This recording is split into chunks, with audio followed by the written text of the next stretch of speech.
क्या आप जानते हैं वो क्या है जो जितना ज़्यादा हो उतना ही कम नज़र आता है?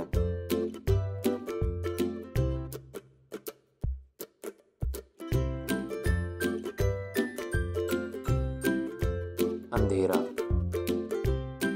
और क्या आप जानते हैं वो कौन सी चीज़ है जो जिंदा से मुर्दा पैदा होती है और मुर्दा से जिंदा पैदा करती है? अगर आप जवाब जानते हैं तो कमेंट सेक्शन में टाइप करें।